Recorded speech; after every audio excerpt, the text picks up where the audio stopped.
How old to rent a U-Haul? Hey everyone, welcome back to our channel. In today's video I will actually tell you how old do you need to be to rent a U-Haul, so make sure to watch the video till the very end. So if you are curious and if you are not enough of an age and then you would like to rent a U-Haul, you're trying to figure out how old do you actually have to be in order to rent a U-Haul truck.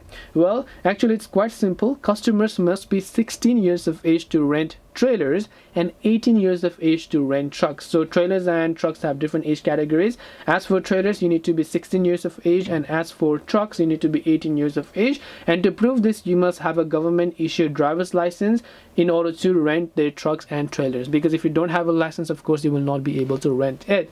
So hope this video helped you understand the question. If you have got any more questions, feel free to leave them down below. Thank you for watching till the end of this tutorial, and see you soon in the next video.